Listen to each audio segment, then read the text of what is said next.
नमः श्रीवर्धमानाय निर्धूतकलिलात्मने सालोकानां तिलोकानां यद्विद्यादर्पणायते। रत्नकंडक श्रावकाचार परम मांगलिक ग्रंथ है। आचार्य समंत भट्ट स्वामी द्वारा यह दूसरी तीसरी शताब्दी में लिखा गया है। इसमें 150 श्लोक है, संस्कृत भाषा में है। सम्यक दर्शन, सम्यक ज्ञान, सम्यक चारित्र, संलेखना, समाधि और 11 प्रतिमाएं श्रावकों की इसमें बताई हैं। हम अंतिम अध्याय जो है प्रतिमा अधिकार, जिसमें 11 प्रतिमाएं हैं, उसकी चर्चा कर रहे हैं। आज पहली प्रतिमा का वर्णन चलेगा और यहाँ से आपको अच्छे से सुनना भी है और समझना भी है प्रतिमा का क्या स्वरूप होता है, क्योंकि अधिकांश लोगों को प्रतिमाओं का ज्ञान नहीं है। पहले तो आपको बता दिया कि 136 नंबर के श्लोक में आचार्य समंत स्वामी ने कहा श्रावक पदानी, एकादश 11 जो है श्रावक के पद हैं, श्रावक पदानी। तो प्रतिमा का अर्थ होता है पद, प्रतिमा का अर्थ होता है स्थान, श्रावक का स्थान। तो 11 पद होते हैं, एक एक पद बढ़ते जाते हैं और श्रावक के भाव और भी विशुद्ध होते जाते हैं। परिणामों में निर्मलता आती जाती है, साधना बढ़ती जाती है, मोक्ष मार्ग उसका सजता है। तो पहली प्रतिमा दर्शन प्रतिमा है। दर्शन प्रतिमा का अर्थ क्या है? कुछ लोगों के मन में यह है कि दर्शन प्रतिमा का अर्थ यह है कि भगवान का दर्शन करके भोजन करना, कि जब तक हमने भगवान का भोजन नहीं किया, दर्शन नहीं किया तो भोजन नहीं किया, ऐसा समझते हैं। ऐसा नहीं है कि भगवान का दर्शन करेंगे फिर बाद में भोजन होगा। तो तुम्हारी प्रतिमा तो सिर्फ भोजन तक सीमित रह गई। फिर कि भोजन करना है तो प्रतिमा है, भोजन हो जाने के बाद फिर प्रतिमा कहाँ जाएगी तुम्हारी? फिर तो एक निश्चित समय के लिए प्रतिमा रह गई। दर्शन करो, भोजन करो, दर्शन करो, भोजन करो।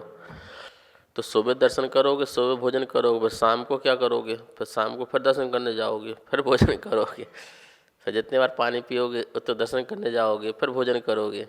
दर्शन का अर्थ यहाँ पर प्रतिमा नहीं है। यद्यपि दर्शन का अर्थ अवलोकन होता है, देखना, देखना, भगवान को देखना, गुरु को देखना, अपने रूप को, अपने स्वरूप को देखना, अपनी श्रद्धा को देखना, अपने हर चीज को देखना, जिससे आत्मा का विकास हो सके, जिससे आत्मज्ञान विकास हो सके। यहाँ पर दर्शन का अर्थ है शुद्ध श्रद्धा, श्रद्धा लेना है। यहाँ पे पहली प्रतिमा कौन सी है? श्रद्धा है। अब आप बोलेंगे श्रद्धा तो हमारी जो है चौथे गुण स्थान में हो गई थी, हम तो पहले श्रद्धावान थे ही। आप श्रद्धावान तो थे पर सम्यक तो चरण नहीं था। श्रद्धा थी, आत्म तत्व को लेकर के, भगवान को लेकर के श्रद्धा थी, पर अभी नियम नहीं थे। श्रद्धा थी कि मांस मदिरा का सेवन नहीं करना चाहिए, श्रद्धा थी अवक्ष का सेवन नहीं करना चाहिए, श्रद्धा थी रात्रि भोजन नहीं करना चाहिए, पर संकल्प नहीं था। अब यहाँ पर श्रद्धा पूर्वक संकल्प लेना है। श्रद्धा पूर्वक संकल्प का नाम पहली प्रतिमा है। मोक्ष मार्ग के प्रति अटूट श्रद्धा होना। यहाँ पर दर्शन प्रतिमा में आपको ध्यान रखना है, 25 दोष नहीं लगने देना, इसी का नाम दर्शन प्रतिमा है। अभी आपके चौथे गुण स्थान में सम्यक दर्शन में दोष भी लग रहे थे, कभी शंका, कभी कांक्षा, कभी जुगुप्सा, कभी अन्न दृष्टि की प्रशंसा हो जाना, अन्न दृष्टि संस्था हो जाना, स्तुति हो जाना, और भी शंका आदि 8 दोष लग जाना, मद आदि 8 दोष। तो किसी न किसी प्रकार से तुम्हारे सम्यक दर्शन में दोष लग रहा था, चल मल अगाढ़ संबंधी आदि, और भी दोष हो सकते हैं। अब कह रहे हैं कि पहली प्रतिमा लेना है तो तुम्हें सम्यक दर्शन शुद्ध करना होगा। अब नहीं चलेगा तुम्हारे दोष। अब निर्दोष सम्यक दर्शन, निरतिचार सम्यक दर्शन, और उस सम्यक दर्शन के साथ साथ अब सम्यक तो चरण लेना है। आचार्य कुंद स्वामी भगवान ने अष्टपाहुण में चरण के दो भेद किए, एक सम्यक तो चरण और एक संयम चरण। सम्यक दर्शन के काल में जो भी आचरण होता है वो सम्यक तो चरण होता है, और सम्यक दर्शन के काल में जो नियम होते हैं व्रत प्रतिमा वाले वो एक देश, वो संयम चरण होता है, और पूर्ण व्रतों को धारण करते हैं तो पूर्ण संयम चरण होता है। चौथे गुण स्थान में यद्यपि आप रात्रि भोजन नहीं करते थे, यद्यपि आप अभक्ष का सेवन नहीं कर रहे थे, पर संकल्प नहीं होने के कारण वो आपका आचरण सम्यक तो चरण था। अब आपका संयम चरण होना है। सम्यक दर्शन से सहित निरतिचार सम्यक तो चरण में जो आप वात्सल्य भाव, प्रभावना, सम्यक दृष्टि से वात्सल्य, धर्म की प्रभावना का भाव, ये आपका सम्यक चरण था। किसी धर्मात्मा की गलती हो जाए तो उसका उपगोहन करना, स्थितीकरण करना, ये तुम्हारा सम्यक तो चरण है। लोक मूर्ता, देव मूर्ता, गुरु मूर्ता से दूर रहना, ये तुम्हारा सम्यक तो चरण है। लेकिन अपने जीवन के लिए और भी हम तरक्की करें और भी आत्म कल्याण कर सकें, उसके लिए संयम चरण की ओर बढ़ना। तो संयम चरण की जो पहली सीढ़ी है उसका नाम दर्शन प्रतिमा है। दर्शन प्रतिमा पहली प्रतिमा है। आइए पहले 137 नंबर की प्रतिमा का श्लोक का उच्चारण करते हैं, जिसमें पहली प्रतिमा का स्वरूप दिया है। सम्यक दर्शन शुद्धा संसार शरीर भोग निर्विण्णः। बोलेंगे सम्यक दर्शन शुद्धा संसार शरीर भोग निर्विण्णः पंचगुरु चरण शरणयो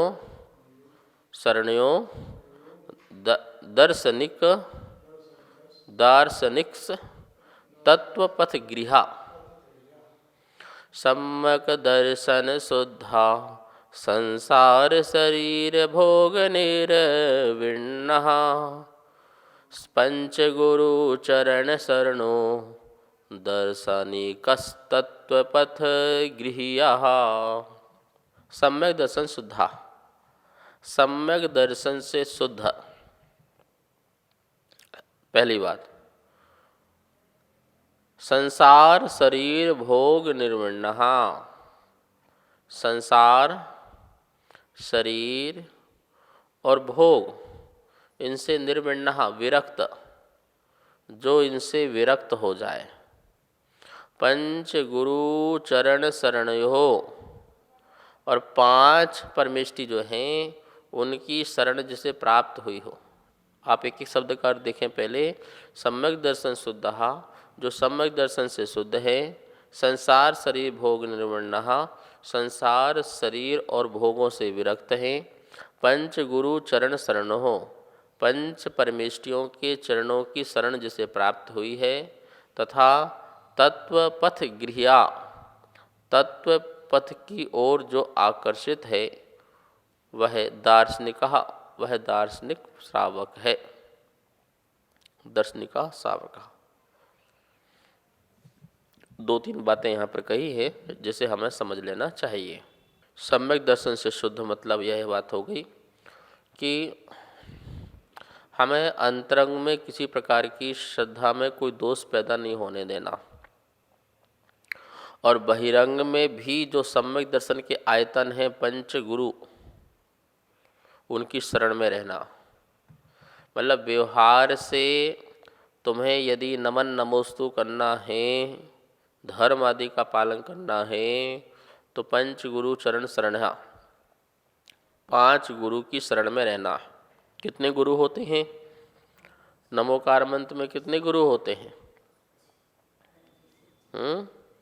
सब यही कहते हैं ना कि आचार उपाध्याय साधु गुरु है और अरहंत सिद्ध क्या है? भगवान है। ऐसा नहीं है, पांचों ही भगवान हैं और पांचों ही गुरु हैं। पंच गुरु चरण शरणयो, पांचों ही गुरु हैं जो हमारे लिए मोक्ष मार्ग के लिए आदर्श बने, वो सब हमारे गुरु हैं। अरहंत भी हमारे लिए आदर्श हैं, वो भी मार्ग दिखाते हैं तो वो भी गुरु हैं। सिद्ध भगवान भी हमारे लिए आदर्श हैं, ऐसा तुम्हें होना है तो वो भी हमारे गुरु हैं। पांचों गुरु हैं। धवला आदि ग्रंथों में भेद किया है परम गुरु और अपर गुरु। परम गुरु जो है अरहंत सिद्ध है, अपर गुरु जो है आचार उपाध्याय साधु, पर है पांचों।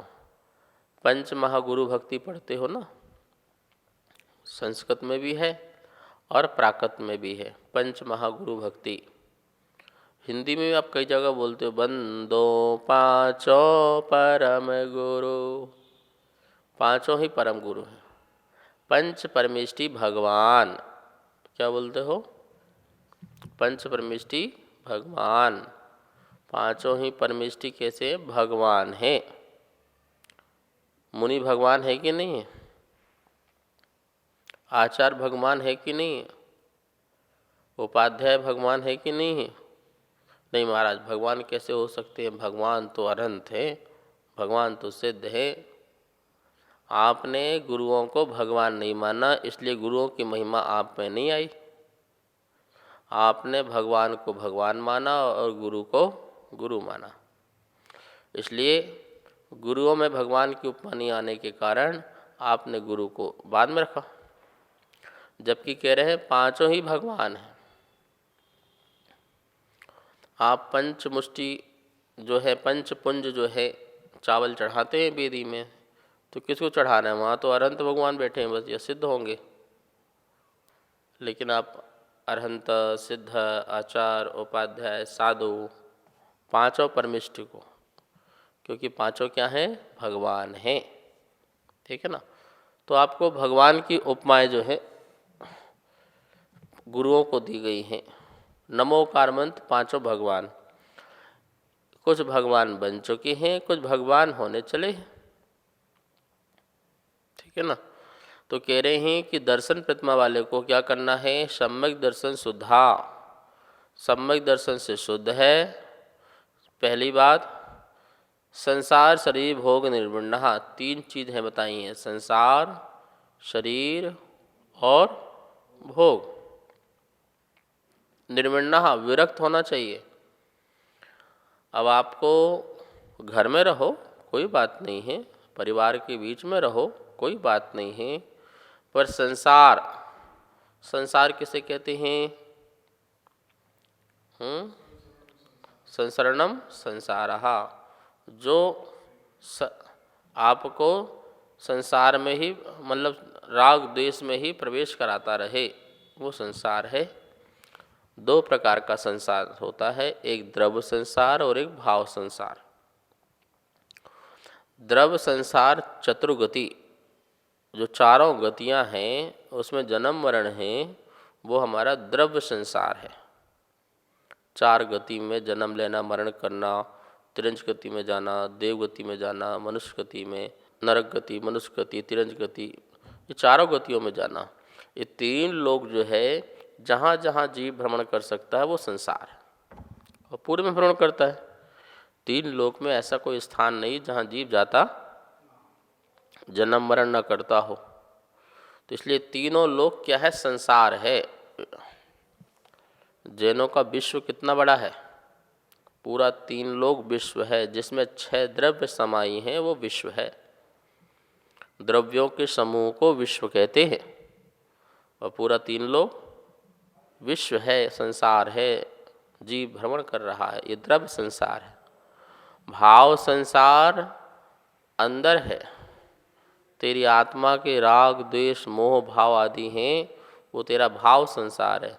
तो बोल रहा है कि तू दोनों प्रकार के संसार से विरक्त हो जा। जन्म मरण नहीं करना है, ऐसे द्रव्य संसार से विरक्त हो जा। 84 लाख योनि में भ्रमण नहीं करना है, इसलिए इस संसार से विरक्त हो जा। अब तुझे कोई देवगति मिले ऐसी भाव मत रख, मैं मनुष्य बन जाऊं ऐसे भाव भी मत रख।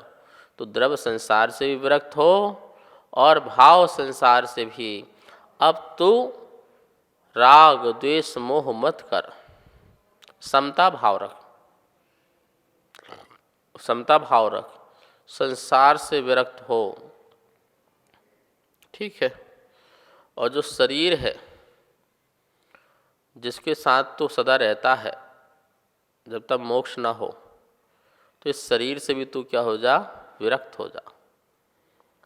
ये शरीर मल का पिटारा है, पर है, परमाणुओं का पिंड है, स्कंद है, जड़ स्वरूप है, ऐसा इसका विचार कर, चिंतन कर। असरण रूप है, अनित्य रूप है, इस प्रकार का अच्छी तरह से विचार करते हुए तो शरीर से भी विरक्त हो। भोगों से, जो भी पंच इंद्रियों के विषय हैं वो विषय भी बाधा युक्त है और पल पल में बदलने वाले हैं, वो सुख नहीं देने वाले। 5 इंद्रिय के विषय जो है क्षण भर के लिए सुख देते हैं, फिर बाद में दुख का कारण बनते हैं। बनते नहीं बनते? आप कोई भी 5 इंद्रिय विषय को अति भोगो, वो दुख के कारण बन जाएंगे। एक क्षण सुख देंगे फिर दुख देंगे। तो इनसे भी विरक्त होना, इस प्रकार से यहाँ पर दर्शन प्रतिमा का जो स्वरूप बताया, इसमें और भी बहुत बड़ी खास बातें हैं जिनकी अपन चर्चाएं कल करेंगे। आज इतना ही। जावाणी के ज्ञान से सुजे लोकालो, शो वाणी मस्त धरु सदा देत हो धो। हे जनवाणी भारती तोहे जपो दिन रेन, जो तेरी शरणा धरे सो पावे सुख चैन। सबको बहुत बहुत मंगल आशीर्वाद। कार्यक्रम पाठशाला के पुण्यार्जक थे श्री दिगंबर जैन मंदिर, लोधी कॉलोनी, दिल्ली।